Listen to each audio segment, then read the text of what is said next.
بسم اللہ الرحمن الرحیم وما خلق الذکر والانثی، اور اس ذات کی قسم جس نے نر اور مادہ پیدا کیے۔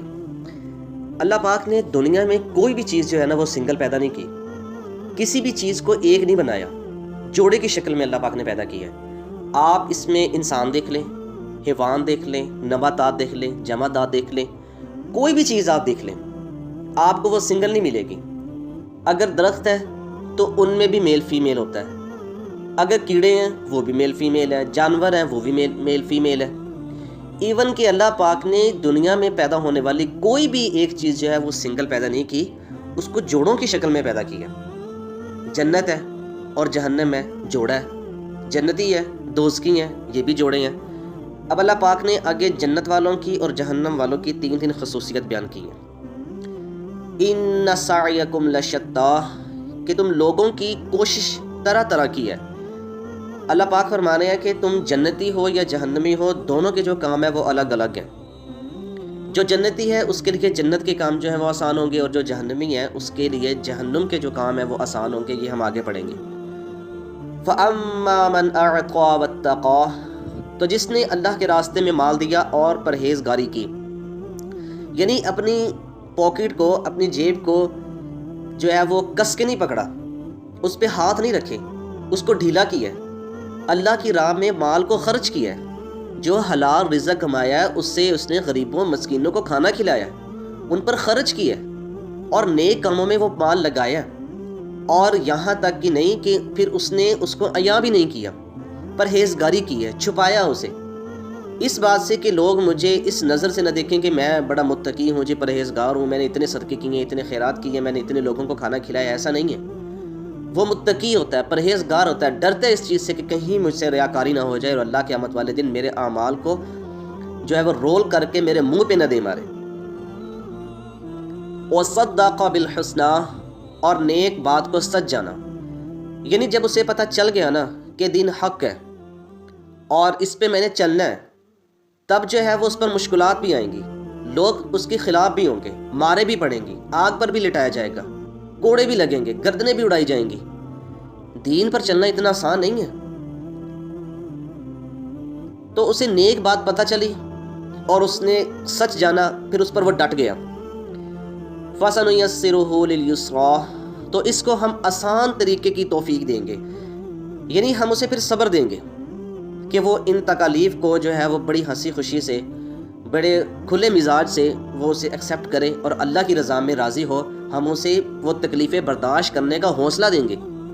یہاں آسان طریقے سے مراد یہ ہے کہ اسے حوصلہ آ جائے گا، اسے جو ہے وہ اس بات کی توفیق مل جائے گی کہ وہ تکالیف کو برداشت کرے۔ حضرت بلال حبشی کے ساتھ کون سا ظلم نہیں کیا تھا امیہ ابن خلف نے؟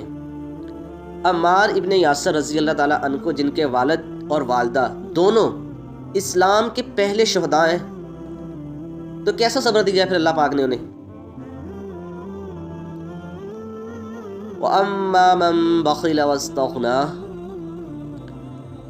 اور جس نے بخل کیا اور بے پرواہ بنا رہا، یعنی کہ نہ تو اس نے خرچ کیا اور دوسروں کو تلقین تو اس نے کیا کرنی تھی، اور اس بات سے وہ بے پرواہ رہا کہ دیکھا جائے گا، یعنی جب وہ مرے گا تو قبر میں کیا ہوگا یہ دیکھا جائے گا، کوئی حساب نہیں ہونا، کوئی قیامت برپا نہیں ہونی، کسی نے زندہ نہیں ہونا، کسی نے مر کے جو ہے وہ دوبارہ نہیں اٹھنا۔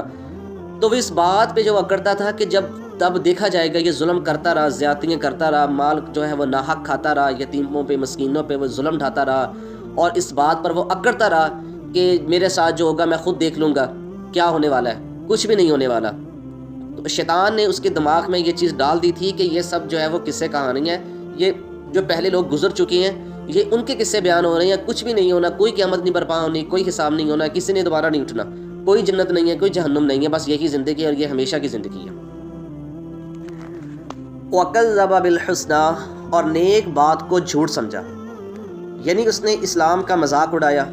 قرآن میں جہاں جہاں پر اللہ کی وعید آئی ہے، دھمکیاں آئی ہیں، عذاب قبر کا ذکر ہوا ہے، تو وہی بات جو میں نے پہلے آپ کو بتا دی کہ وہ یہی سمجھے گا کہ ایسا کچھ بھی نہیں ہے، یہ تو بس صرف ایک کہانی ہے۔ جیسے حضرت خالد الولید کے باپ نے کہا تھا کہ بس تم یوں سمجھو کہ یہ پچھلے لوگوں کے قصے ہیں جو محمد صلی اللہ علیہ وآلہ وسلم بیان کر رہے ہیں۔ تو اللہ پاک کو اتنا غصہ آیا، پھر اللہ پاک نے ان کی سروس کی ہے۔ سورہ مدثر میں پڑھیں آپ کو پتہ چلے گا کہ اللہ پاک نے پھر اس پر غصہ کیسے نکالا ہے اپنا۔ فَسَنُيَسِّرُهُ لِلْعُسْرَىٰ، تو اسے سختی میں پہنچائیں گے، مطلب اس کی راہیں جو ہیں وہ ہم دشوار کر دیں گے، مشکل کر دیں گے، وہ اپنے ہی کیے ہوئے پر پھنستا چلا جائے گا، اور عنقریب جو ہے وہ ہم اسے اوندا منہ کر کے دوزخ میں ڈال دیں گے۔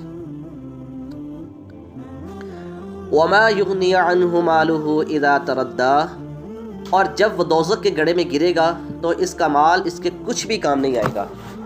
جو مال اس نے جوڑ کے رکھا ہوگا، جو اس نے جمع کر کے رکھا ہوگا اپنی تجوری میں، اور جسے وہ گن کر رکھ رہا ہوگا، اللہ پاک فرما رہے ہیں کہ کل قیامت والے دن جب ہم اسے دوزخ میں پھینکیں گے نا، تو یہ مال اس کے کچھ کام نہیں آئے گا۔ اللہ کے نبی صلی اللہ علیہ وآلہ وسلم نے فرمایا کہ انسان کے 3 دوست ہیں، ایک اس کا مال، دوسرے اس کے رشتہ دار، تیسرا اس کے نیک اعمال۔ رشتہ دار وہ بھی باہر رہ جائیں گے، مال جو ہے وہ بھی باہر رہ جائے گا، اور ایک اعمال جو ہیں جو اس کا ساتھی ہے بس وہ ساتھ جائے گا، وہ نیک ہیں یا بد ہیں۔ تو اللہ پاک ہمیں عمل کی توفیق عطا کرے۔ میں ہر بار ایک بات کہتا ہوں کہ اللہ پاک ہمیں یہ توفیق دے کہ ہم قرآن کو ترجمے کے ساتھ پڑھیں۔